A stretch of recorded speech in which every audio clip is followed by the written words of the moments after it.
Hello, this is BraceBlogger.com. This is podcast number 49. It's July 30th, 2018. This is an article from the December 2016 CPed magazine about fall preventions. Article written by Janisse, CPed. The prevention of falls among the elderly population has become a major initiative for healthcare providers and insurers in the United States and many countries around the world. The issue concerns the O&amp community as well, since older adults comprise a large portion of our collective patient population, and that population is only growing. According to a July 2015 Forbes article, 10,000 seniors are enrolling in Medicare daily. Interestingly, the same article states that while the number of total U.S. jobs has increased by 6% over the last decade, the number of home health jobs has grown by 60%, as more aging adults require that care. As one could imagine, problems related to unintentional falls are a common reason many of those seniors require home health care. Main article. The increased attention focused on fall prevention is more than justified. The Centers for Disease Control and Prevention, CDC, estimates that 4 Americans aged 65 or older will fall each year. Other researchers have pegged the number as high as 30 to 60%. Greater than 95% of all hip fractures result from a fall. Falls are also the most frequent cause of traumatic brain injury.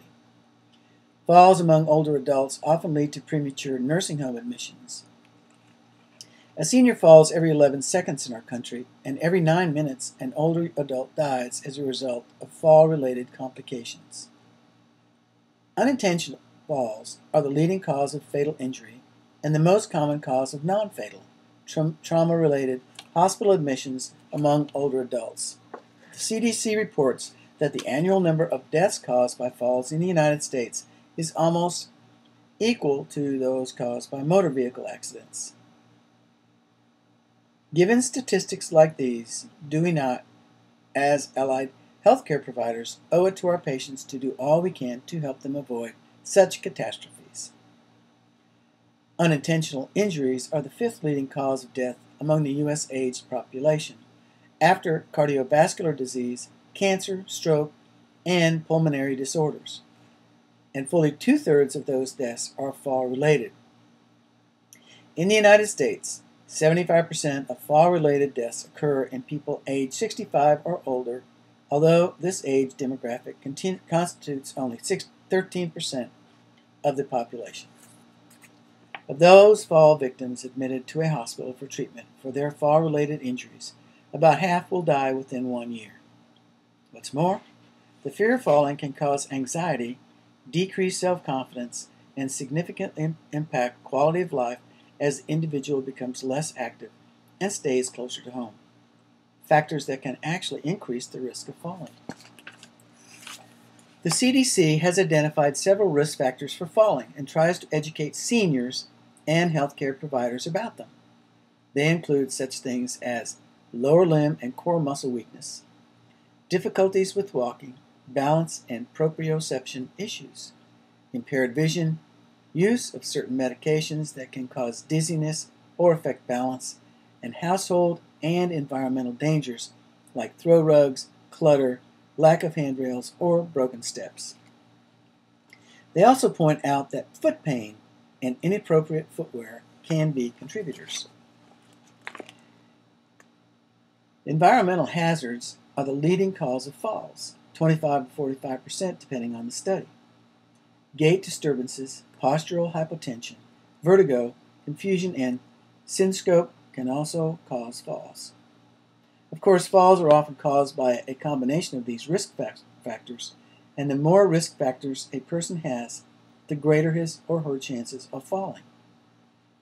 Allied health care providers can help lessen a person's risk by reducing the aforementioned contributing factors to accidental falls.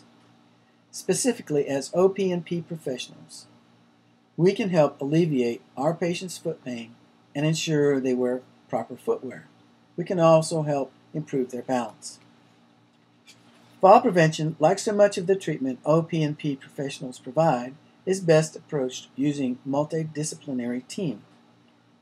Common prevention techniques with other members of an interdisciplinary team include physical therapy for improving strength and balance, treating poor vision, and assessing and perhaps adjusting medications. Patients' homes can also be assessed for fall risk factors, and problems can be remedied.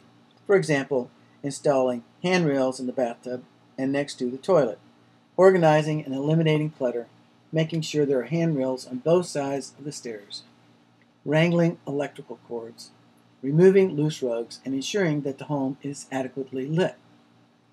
German researchers recently noted a disturbing ambivalence, however, within the target population concerning fall risk and the importance of fall prevention. They stated that the willingness to engage in preventive measures depends on several personal factors: the quality of information provided, guidance in decision-making, and social support. This reinforces the need for us, as trusted O&P professionals and valuable patient advocates, to get involved in helping to prevent falls among our patients, neighbors, and even elderly family members. How can we help? There are ongoing debates in the O&P and podiatric communities regarding the effects of AFO usage may have on balance and proprioception.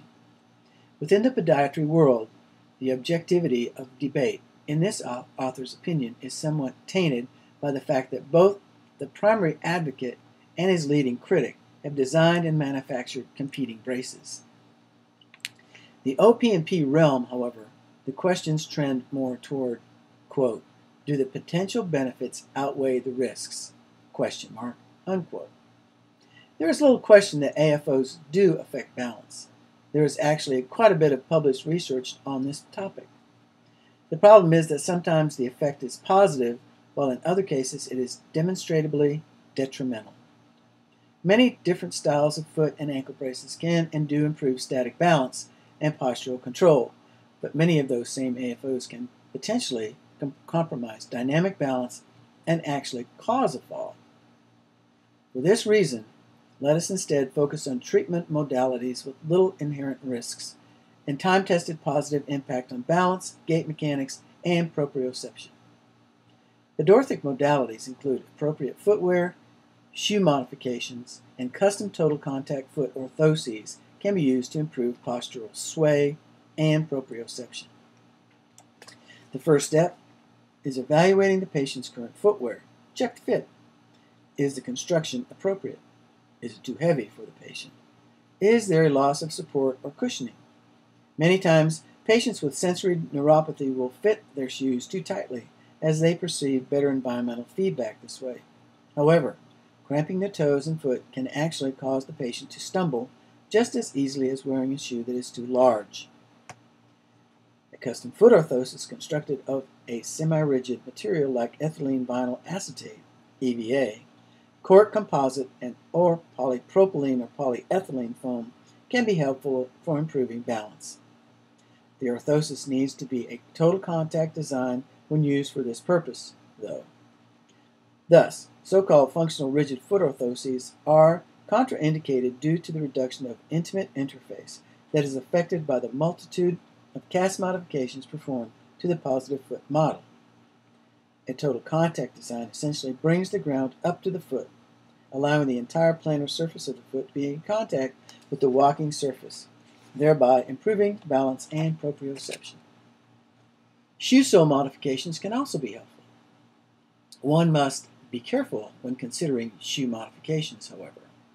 Rocker soles, one of the most commonly used modifications for treating foot and ankle pathologies, may be contraindicated for individuals with balance and postural control issues.